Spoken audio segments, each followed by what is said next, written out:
Hi aspirants, welcome to Synomath. My name is Bhargav, teaching you quantitative aptitude and logical reasoning. Already previous వీడియోలో 2024లో వచ్చినటువంటి UPSC questions basic numeracy మీద ఒక 10 ప్రాబ్లమ్స్ని solve చేసాం. ఈరోజు ఈ వీడియోలో రిమైనింగ్ 2024లో వచ్చిన క్వశ్చన్స్ని ఈ వీడియోలో సాల్వ్ చేద్దాం. First problem, so 32 power 5 plus 2 power 27 is divisible by. First 32 power 5 plus 2 power 27. So ఈ నెంబరు దేంతో డివిజిబుల్ అవుతుంది అంటే 32ని 5 టైమ్స్ మల్టిప్లై చేసి 2ని 27 టైమ్స్ మల్టిప్లై చేసి దాన్ని యాడ్ చేస్తే ఆ వచ్చిన రిజల్టెంట్ ఏ నెంబర్తో డివిజిబుల్ అవుతుందని మనకు ఆప్షన్స్ ఇచ్చాడు. సో ఈ మోడల్ ప్రాబ్లమ్స్ వచ్చినప్పుడు ఇది ఆల్రెడీ మనకి యూనిట్ డిజిట్ వాటి యొక్క సైక్లిసిటీ తెలిస్తే మనం ప్రాబ్లమ్స్ని సాల్వ్ చేయొచ్చు. సో ఒకే కాన్సెప్ట్ని బేస్ చేసుకొని 2024లో రిపీటెడ్గా ప్రాబ్లమ్స్ మన అడిగాడు. సో యూనిట్ డిజిట్ని ఫైండ్ అవుట్ చేయడం వస్తే, మీకు సైక్లిసిటీ ఫైండ్ అవుట్ చేయడం వస్తే ఈ ప్రాబ్లమ్స్ని ఈజీగా సాల్వ్ చేయొచ్చు. సో ఫస్ట్ 32ని ఇన్ టర్మ్స్ ఆఫ్ 2లో రాసుకుందాం. సో 32ని ఇన్ టర్మ్స్ ఆఫ్ 2లో రాసుకోవాలంటే మనకి 32 అనేది 2 power 5, 2 2s are 4, 4 2s are 8, 8 2s are 16, 16 2s are 32. సో 32ని 2 power 5 again whole power 5 plus 2 power 27. So ఇది a power m into a power n, a power mn అవుతుంది. So that is equal to 2 power 25 plus 2 power 27. So ఇది మనకి ఏ ఫార్మేట్లో ఉందంటే a power m whole power n that is equal to a power mn. So ఈ 2 టర్మ్స్ని multiply చేస్తాం. So రెండిట్లో మనకి 2 power 25 అనేది కామన్ ఉంది. సో 2 power 25ని కామన్ తీస్తే మనం 1 ప్లస్ 2 స్క్వేర్ మిగులుతుంది. So that is equal to 2 power 25, 2 square అంటే మనకి 4, 4 plus 1 5. So this is in the format of 2 power 25 into 5. So మనం ప్రైమ్ ఫ్యాక్టరైజేషన్ చేసిన తర్వాత మనకి ఈ విధంగా వస్తుంది. సో ఇచ్చిన ఆప్షన్స్ని కూడా ఒకసారి మనం ఇవి దేంతో డివిజిబుల్ అవుతాయో చెక్ చేద్దాం. సో ఫస్ట్ 3ని మనం ఎలా రాసుకోవచ్చు, 3 ఇంటూ 1. సో 3తో మనకి 2 కానీ 5 కానీ డివిజిబుల్ కాదు. నెక్స్ట్ ఆప్షన్ ఏ కాదు. Next 7ని 7 into 1. సో 7 తోటి మనకి 2 కానీ 5 కానీ డివిజిబుల్ కావు. నెక్స్ట్ 10ని 2 ఇంటూ 5గా రాసుకోవచ్చు. సో 2 ఇంటూ 5గా రాసుకుంటే ఇక్కడ 2 into 5. So this number which is exactly divisible by 10. Option C is the right answer. Next problem, let p and q be positive integers satisfying p less than q and p plus q equal to k. What is the smallest value of k that does not determine p and q uniquely? So మనకి ఇక్కడ 2 conditions ఇచ్చాడు. So first ఆ 2 conditions రాసుకొని problem మళ్ళీ ఒకసారి explain చేస్తారు. So మనకి conditions ఏమేమి సాటిస్ఫై చేయాలి, p లెస్ దాన్ q, అదేవిధంగా p plus q is equal to k. So what is the smallest value of k? So కేకి మినిమం పాసిబుల్ వాల్యూ ఏమవుతుంది అన్నాడు. మనకి కొన్ని ఆప్షన్స్ ఇచ్చాడు. సో ఇక్కడ మనకి ఇంపార్టెంట్ వర్డ్ ఏంటంటే does not determine p and q uniquely. So ఇప్పుడు k వాల్యూ మనం ఏదైనా సరే ఒక స్మాల్ నెంబర్ తీసుకుంటాం. ఫర్ ఎగ్జాంపుల్ మీకు ఆప్షన్స్ ద్వారానే ఎక్స్ప్లెయిన్ చేస్తాం. So option A first k value minimum value మనం 3 అని సబ్స్టిట్యూట్ చేద్దాం. సో సబ్స్టిట్యూట్ చేసినప్పుడు k వాల్యూని k does not determine p and q uniquely. So k value ఇట్లా సబ్స్టిట్యూట్ చేసినప్పుడు p వాల్యూ ఇంత, q వాల్యూ ఇంత అని ఎగ్జాక్ట్గా బల్లగుద్దినట్టు చెప్పకూడదు. సో అటువంటి కండిషన్లో మనకి మినిమం వాల్యూ ఆఫ్ k ఎంత అన్నాడు. ఫర్ ఎగ్జాంపుల్ ఇక్కడ 3 సబ్స్టిట్యూట్ చేస్తాం. సో ఇక్కడ p ప్లస్ q మనకి వచ్చే అవకాశం ఏముంది, 1 ప్లస్ 2. సో 2 ప్లస్ 1 కూడా రాసుకోవచ్చు కదా, లేదు. ఎందుకు ఇక్కడ మనకి ఇక్కడ ఒక కండిషన్ ఉంది, p less than q. So p value q కంటే కూడా ఖచ్చితంగా తక్కువ ఉండాలి. సో అటువంటి పాసిబిలిటీ ఒకటే ఉంది. సో ఇప్పుడు k ఏం డిఫైన్ చేస్తుంది, k exactly defines p is 1 and q is 2. But our condition is does not determine p and q uniquely. So option A is the wrong answer. Next option B. ఇప్పుడు మనం k value 4ని substitute చేస్తే మనకి possibility ఏముంది, 1 plus 3, ఇంకో condition 2 plus 2. So 2 plus 2 possible అవుతుందా, లేదు. ఎందుకు, p less than q. So ఇక్కడ కూడా ఖచ్చితంగా p వాల్యూ 1, q వాల్యూ 3 అని యూనిక్యూగా డిఫైన్ చేస్తుంది. సో అట్లా డిటర్మైన్ చేయకూడదు. So option B is the right answer. So ఇవి రెండు కాదు. Next option C 5.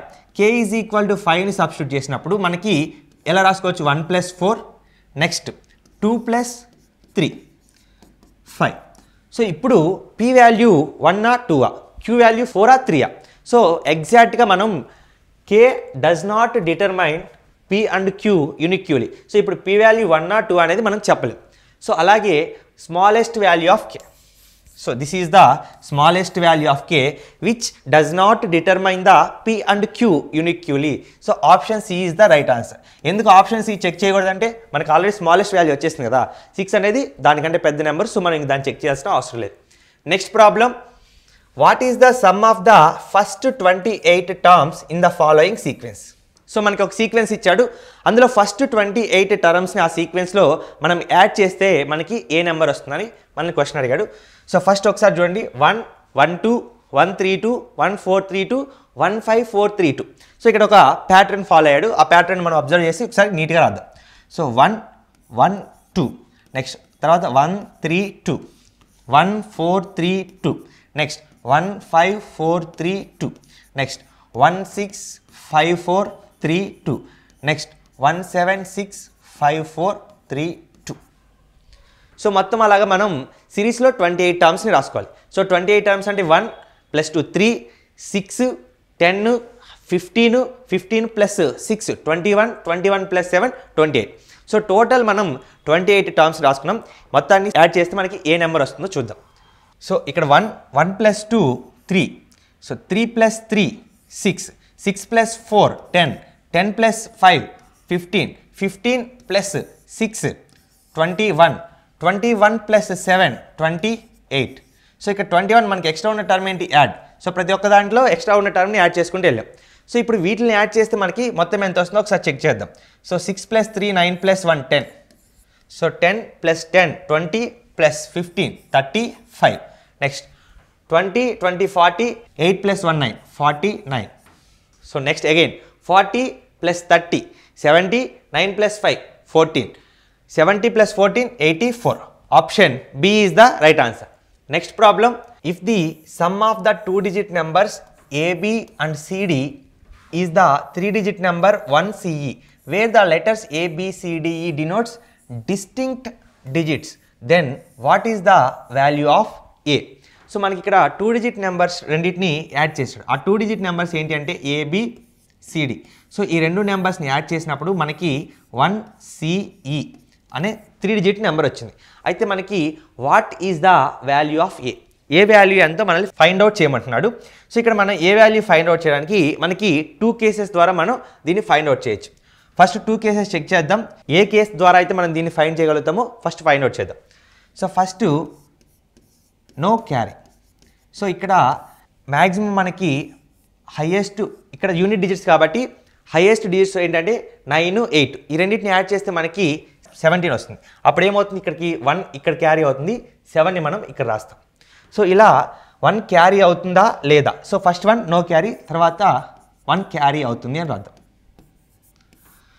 సో ఇప్పుడు ఫస్ట్ ఇక్కడ మనకి 1 అసలు క్యారీ అవడం లేదు రాద్దాం. అంటే ఇది సింగిల్ డిజిట్, 1 క్యారీ అవ్వట్లేదు అనుకొని నో క్యారీ అనే కండిషన్ తీసుకుంటే A + Cని మనం యాడ్ చేసినప్పుడు మనకి ఇక్కడ ఆల్రెడీ 1 వచ్చింది. సో A + Cని యాడ్ చేస్తే ఇక్కడ 1 వచ్చిందంటే ఖచ్చితంగా ఇది రెండింటిని యాడ్ చేసినప్పుడు మనకి 10 11 12 13 అప్ టు మనకి 19 వరకు వచ్చే అవకాశం ఉంది. అంటే ఖచ్చితంగా 10 + 1 10 + 2 10 + 3. సో 10 క్యారీ అవుతూ వస్తుంది. సో కాబట్టి మనకి దీన్ని ఈ కండిషన్ని ఎలా రాసుకోవచ్చు అంటే మనం A + C ఈ రెండింటిని మనం యాడ్ చేస్తే మనకి 10 11 12 13 14 అంటే 10 + సంథింగ్ సో వస్తుంది. కాబట్టి దాన్ని మనం 10 + Cగా రాసుకోవచ్చు. సో ఈ C ఇక్కడ మనం ఏదైతే 1 సబ్స్టిట్యూట్ చేస్తాం కదా, సో దాన్ని 10 + Cగా రాసుకుంటాం. So +C will get cancel. A = 10. మనకి ఏ వాల్యూ 10 వచ్చింది నో క్యారీ అని కండిషన్ తీసుకున్నప్పుడు. సో అలా తీసుకున్నప్పుడు ఇక్కడ A అనేది మనకి ఇక్కడ సింగిల్ డిజిట్ నెంబరే, కానీ మనకి ఇక్కడ 2-digit నెంబర్ వచ్చింది. సో దీని ద్వారా చేస్తే మనకి ఏ వాల్యూ రాదు. Next condition ABCD. సో ఇప్పుడు దీన్ని యాడ్ చేస్తే మనకి ఏమొచ్చింది 1CE. సో 1CE వచ్చింది. ఇప్పుడు 1 క్యారీ అవుతుందన్న కండిషన్ తీసుకున్నాం. సో ఈ రెండింటిని యాడ్ చేస్తే 1 క్యారీ అయింది. సో మిగతాదంతా మనకు అనవసరం. సో ఇప్పుడు కండిషన్ ఏంటంటే 1 + A + C = 10 + C. సో ఇక్కడ 1 క్యారీ అవుతుంది తీసుకున్నాం. సో ఈ 1ని Aని Cని యాడ్ చేస్తే మనకి సో 11 12 13 14 సో ఆ నెంబర్స్ ఏవైనా సరే మనకు వచ్చే అవకాశం ఉంది. సో అప్పుడు 1 ఇక్కడ మనం క్యారీ ఫార్వర్డ్ అవుతుంది remaining. So 1 + A + C = 10 + C. So ఇప్పుడు మనకి C will get cancel. A = 10 - 1 A is equal to 9. So మనకి ఏ వాల్యూ అనేది 9 possible. Option A is the right answer. Next problem, 3 numbers x, y, z are selected from the set of the first 7 natural numbers. So first 7 natural numbers such that x greater than 2y greater than 3z. How many such distinct triplets? So మళ్ళీ మీరు ఇక్కడ observe చేయొచ్చు, distinct triplets. So same word మనకి చాలా times repeat అయింది. So how many distinct triplets XYZ are possible? XYZకి ఎన్ని distinct triplets అనేవి పాసిబుల్? సో ఫస్ట్ ఇచ్చిన కండిషన్ రాద్దాం. x greater than 2y greater than 3z. So మనకి ఎన్ని నెంబర్స్ ఇచ్చాడు? First 7 natural numbers. So natural numbers starts from 1 2 3 4 5 6 7. So first 7 natural numbers తీసుకున్నాడు. So ఈ కండిషన్ ఒకసారి అబ్జర్వ్ చేస్తే మనకి x 2y కంటే గ్రేట్, సో 2y 3z కంటే గ్రేట్ అంటే అప్పుడు మనం z వాల్యూని మినిమం వాల్యూ తీసుకోవాలి. సో ఇప్పుడు XYZకి అసలు ఎన్ని వాల్యూస్ పాసిబుల్ అవుతాయో ఫస్ట్ మనం చెక్ చేద్దాం. సో ఫస్ట్ z కండిషన్ తీసుకుంటే zని మినిమం వాల్యూ తీసుకుంటే z ప్లేస్లో 1 సబ్స్టిట్యూట్ చేద్దాం. సో 1 సబ్స్టిట్యూట్ చేసినప్పుడు 3 greater than, next y value మనం సంథింగ్ ఏదైనా అనుకోవచ్చు. సో z వాల్యూ 1 తీసుకున్నాం, సో 3 అయింది. నెక్స్ట్ z వాల్యూ 2 తీసుకొని చెక్ చేద్దాం.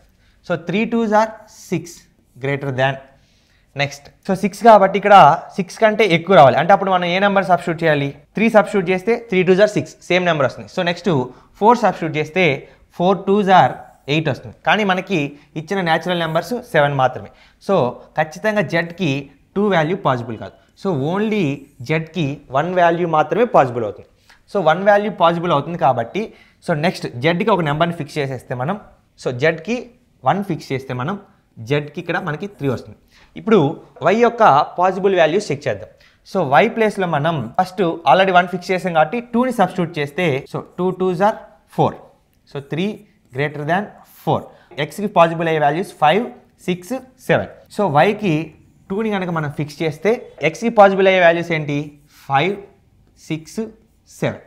సో ఇప్పుడు ఎన్ని ట్రిప్లెట్స్ ఫామ్ అవుతాయి అంటే 1 2 5, నెక్స్ట్ 1 2 6, నెక్స్ట్ 1 2 7. సో వైకి మనం ఒక వాల్యూని ఫిక్స్ చేసినప్పుడు మనకి 3 డిస్టింక్ట్ ట్రిప్లెట్స్ ఫామ్ అయినాయి.